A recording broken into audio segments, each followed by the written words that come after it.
there is a veil of light that surrounds you, and it makes up your reality. This veil can be pierced.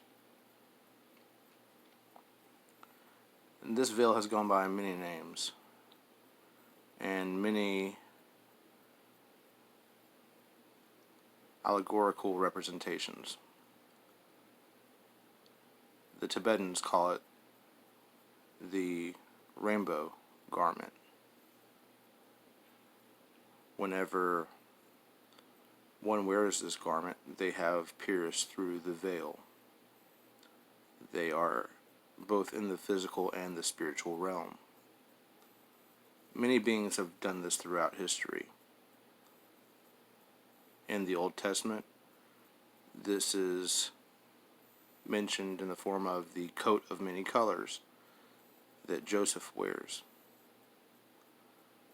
He was able to pierce the veil through dreams. In Norse mythology, this is called the Bifrost. If you look up the etymology for the word frost, it does not mean cold. Frost giants has nothing to do with ice. Frost is the appearance of frost. Frost means to shimmer or to shine. And by means way. So the shimmering way. The rainbow bridge. The path of many colors. This is the visible light spectrum. Everything you see in life, you only see the light that it casts, the light that it reflects from artificial lighting or the sun. You don't actually see the object, you see light bouncing off of that object. And based on its molecular makeup, you see different colors, because light will refract differently off of those objects. This veil, this shimmering light, goes all the way back to ancient Sumeria.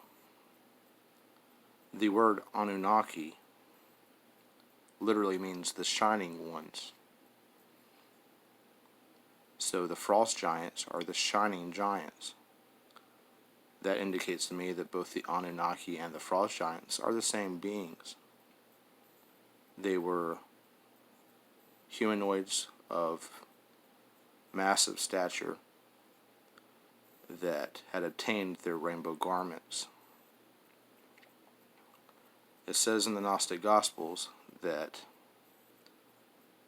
in this flesh, in this state of being, before you have reached your second death, your first death being whenever you die to the womb and become born into reality, your second death whenever you realize that reality is something you can be born out of, whenever you achieve the kingdom of heaven or achieve enlightenment. At that point, you achieve your rainbow garments, your white robes, as taught about in the book of Revelations. White because white has within it all the colors. White light can be broken down with a prism into a rainbow. And in the Gnostic Gospels it says that in this state, in this flesh, before you achieve your second death, you are better than your garments. But in the second death, your garments are better than you are. Meaning the ocean is contained within each raindrop, the memory of the ocean. To pierce this veil, one must go down 3 different paths, or one of 3 paths. The path of religion, which is basically lost to us now because there's no real religion left. The purgative way, or the pain path. Or the path of beauty, the path of the poet, the path of the artist. These last 2 are really the only 2 that give you entry to the rainbow bridge, the Bifrost. Once you realize that reality is nothing but visible light, and that we ourselves create biophotons, and that we shed our own inner light in the form of an electromagnetic field that surrounds our bodies, you realize that we are already encased within our rainbow garment. That rainbow garment can be activated. I'll put it to you like this.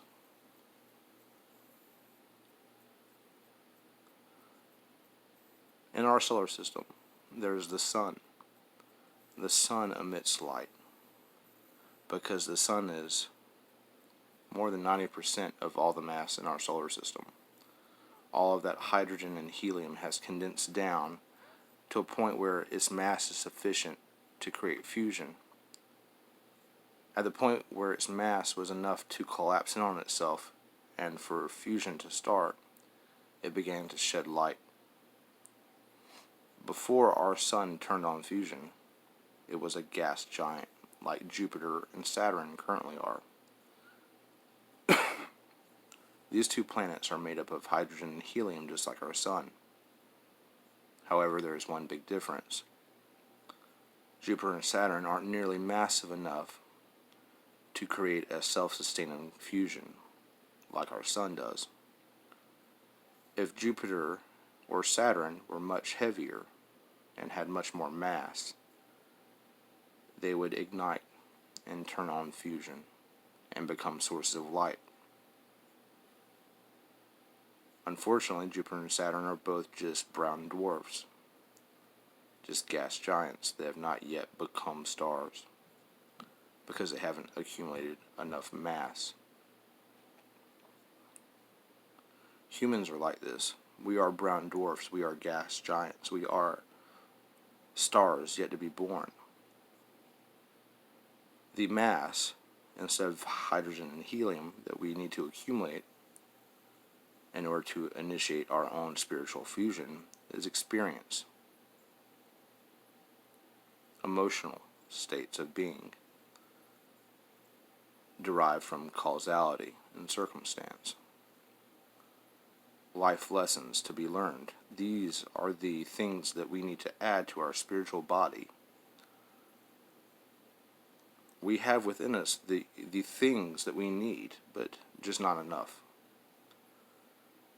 We, through experiencing a wide range of emotions and states of being, become more massive spiritually, wiser, older souls. Eventually, you obtain your rainbow garment. You begin to pierce through the veil. You begin to start your spiritual fusion. Whenever that dense body of experience is enough to collapse in on itself. It collapses in on itself in the form of love. Love is the fusion of our spirit. It is the nuclear metamorphosis that allows us to become our true selves. At which point, just like a star, whenever it ignites and turns on fusion, it jettisons a whole bunch of material out into the solar system, which helps form other planets. We do the same thing. We jettison those experiences which are no longer relevant to our spiritual growth. We become enlightened, literally enlightened. The biophotonic field that we generate in the form of a torus field around ourselves begins to emit light. This is us piercing the veil of light that surrounds us. I've seen through this veil before, both in this lifetime and others. Whenever you pass away, you automatically enter into this matrix of light, and it appears like a wavy, shimmering, black and white reality that's right in front of you no matter where you look. And you can scream to your heart's content, but no one will hear you on the other side of the veil. the only way you can enter the kingdom of heaven